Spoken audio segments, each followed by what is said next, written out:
drive here for pride? Some people like to do that. I remember playing for a guy once. We were down huge, and someone said, "Coach, what do you want to call?" He just waved a hand like, "Who cares? Let's get out of here and do something some other time." But some teams like to do something at the end to feel a little bit better as they continue to move forward. Yeah, probably just want to put this one behind them. So they complete the pass, and now they face a second down.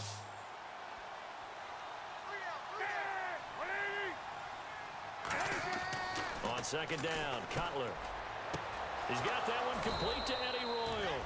And he's brought down. He got 18 yards out of that one, and it gets him a new set of downs. And the offense moving quickly to the line. Throwing now, Cutler on first down. This caught by Royal. And he's going to get this all the way down inside the 35.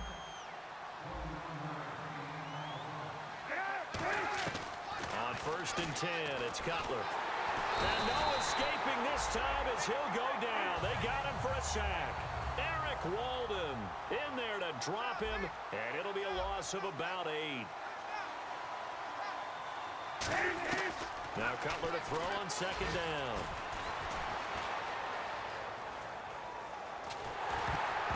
And he'll be hit as he releases it, and that'll fall incomplete.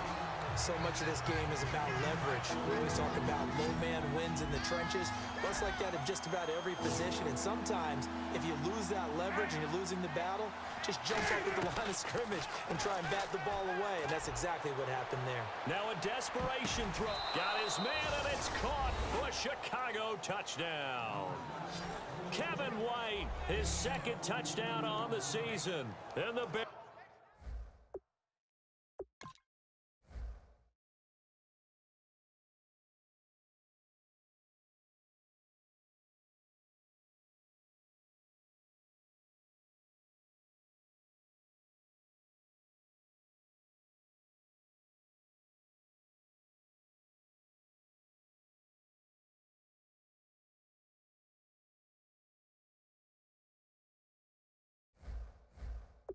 Bears cut into that lead. Robbie Gould on for the extra point. It's up, it's good, and that'll cut the lead to 21-7.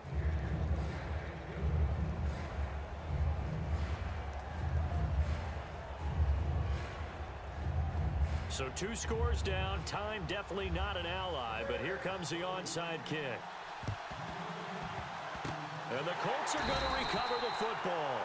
And that should be enough to get them home. They knew they needed a miracle. They had to have that onside kick. They didn't get it. Well, as we knew, even before they put the toe to the leather on that one, their chances of getting that done, slim and none. And I do believe we saw Slim just leave the door, didn't we? We did indeed. I think we're down to none. Here comes the Colts offense now as they make their way onto the field. And he's got some space here. And now the Bears electing to call a timeout defensively. It's a 6-yard pickup, and it gets them to 2nd and 4.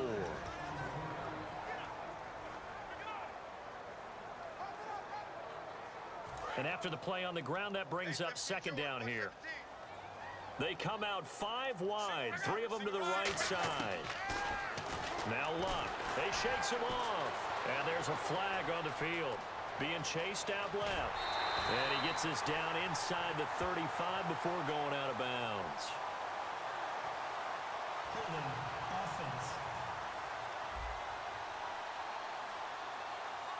And a long way to go for the offense here on 2nd down. Looking to jam the receivers at the line here. Press coverage look defensively.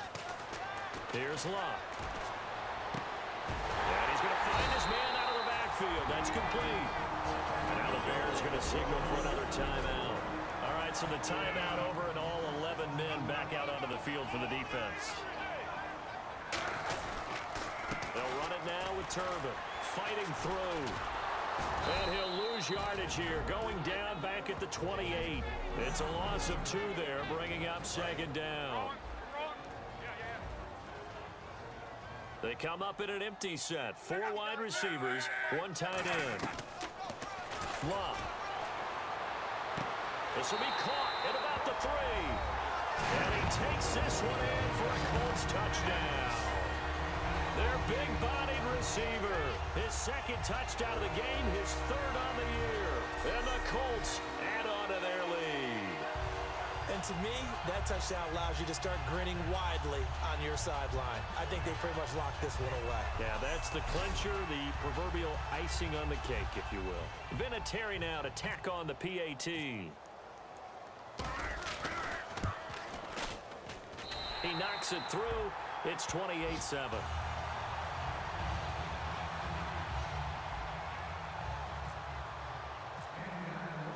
Now after the touchdown, here's Pat McAfee to kick. This is taken about 7 yards deep. And no run back here. This will be a touchback, and it comes out to the 25-yard line. The Bears offense now heading back out onto the field. They've lost this one. Their offense has struggled. Do they try to put together something here at the end just to take into next week? Yeah, sometimes teams want to do that and coaches want to. I remember one time I was on a team and we were losing late in the game like this, and you knew it was lost. It was over, right? And the coach called a running play and pretty much said to everyone, I want to see something executed well before we get out of here. And that was the message to the team. Just something to build on. Just something to build on, get it done, and maybe we can look at that and say, we'll get better as we go forward. And okay, Charles, a couple of wins now, trying to get a snowball effect going. 2 in a row now for this club. Well, you know what they say about it when you win 2 in a row. You add one more, now you truly have a winning streak. They're well on their way to getting that done. So for the Colts, they boost their record up to a strong 4-1.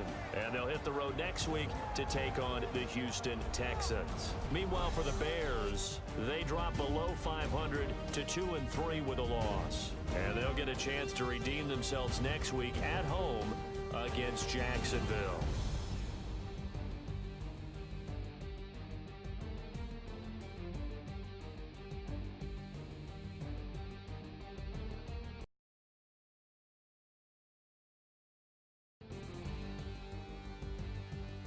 So that'll do it.